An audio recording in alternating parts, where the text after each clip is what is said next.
青年为学寸进武功，吊起瓦片，徒手击打，可看似容易，一拳打出却是尽力消散。瓦片未碎不说，还会被砸得头破血流。青年不服输，继续苦练，很快便能力从心发，迅猛有力。随后再将瓦片放入桶内，水可泄力，让他无法将其击碎。高人便展示诀窍，气沉丹田，尽贯双拳。青年照此日夜勤修，终于得以武学大成。青年名叫高坚，从小父母双亡，孤苦伶仃，拜师于武林大侠石正仲门下。因辈分小，武功弱，经常遭受师兄们的欺负，就连师傅也对他抱有偏见，以至于他入门多年，武功却毫无长进，成了武馆众人眼中的废材，时不时还会无故遭受刑罚。这夜，高坚再次受罚，身心俱疲，回到住宿的柴房。刚一躺下，却听到外面有异响传来，点灯探手，却发现窗下有一重伤男子。高坚秉性纯善，为避免徒生事端，瞒着师门众人将男子收留。而这男子乃是江湖怪杰金天运，武功极高，性情孤傲。听闻有关外三魔肆意为非作歹，遂向三人约战，欲要除暴安良。未过数言，四人便战成一团。金天运出手间行云流水，潇洒写意。纵使关外三魔各怀绝技，独战三人依旧不落下风。岂料胜券在握时，却遭人暗算，不得已撞破窗户夺路而逃，这才被高坚意外救下。关外三魔心知他身负重伤，并未走远，四处搜寻他的踪迹。金天运索性留在这里秘密疗伤。看着高坚不仅为自己偷来饭菜，还不顾危险为他买药疗伤，金天运逐渐对他信任有加，两人也称兄道弟，无话不谈。一次，高坚提起自己的师傅石正仲，号称八方风雨，声名在外。听到此处，金天运轻蔑一笑，若是那石正仲真的武艺非凡，又怎会在3年前被自己打断3根肋骨？似这等沽名钓誉之徒，自诩为武林正统，实则不过是假仁假义。高坚还有些不服气，当场演示石正仲传下的拳法，看得金天运直摇头，调笑他最多只能回家多种2亩地。那石正仲不过是在误人子弟，随即将当年击败对方的招式施展而出，轻松便瓦解高坚的攻势。金天运看出他并非天资愚钝，想要传下自身武学，可按照规矩，背叛师门乃是武林大忌。高坚有心学武，却也不想做叛徒。金天运表示他只是私下传授，只要无人知晓便可。听到此处，高坚当即应下。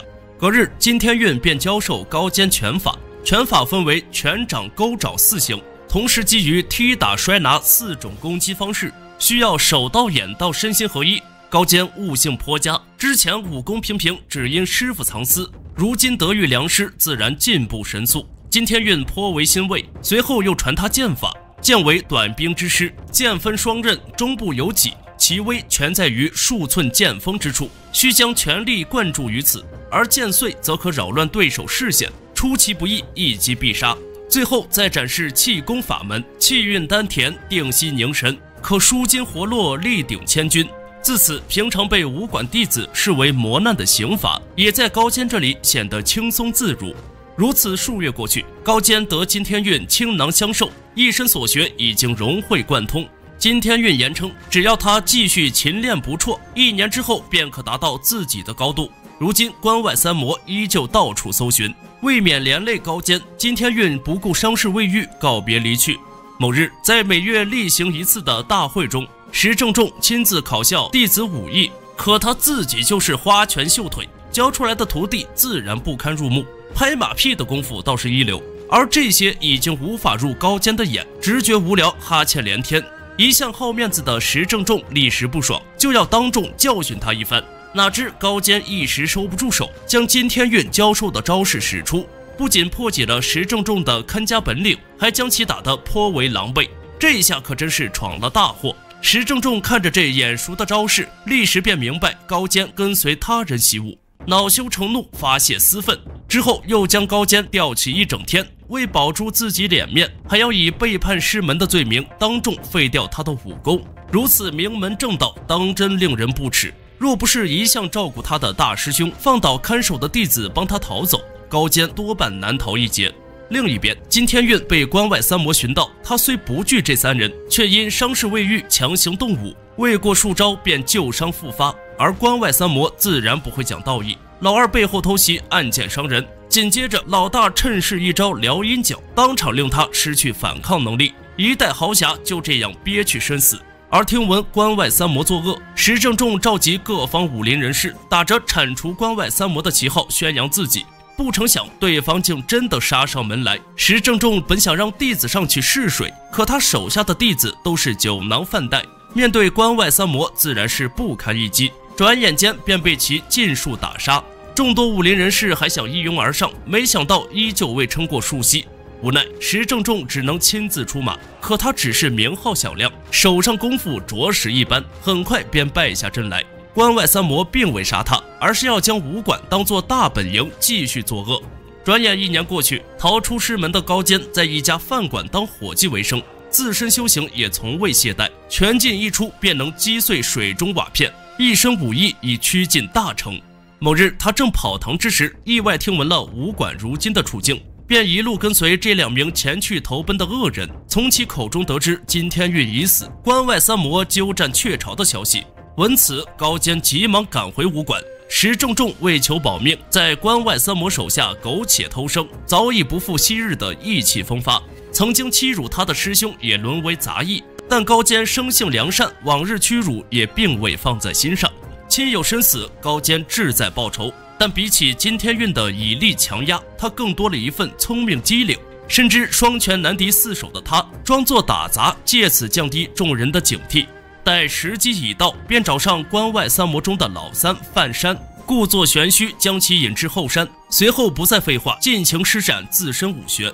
范山一对刀拐功夫威猛无比，手持木拐迅猛攻来，可高坚早已非无下阿蒙，趁他洞穿木桌之时，骤然发力，一拳将对方缴械。范山手持短刀，还想垂死挣扎，却在数招间被高坚夺走兵器，接连摆腿在其身上割出数刀。眼见范山心生恐惧，正欲逃走，高坚旋身回踢，将其击倒，再接回身一脚取走对方性命。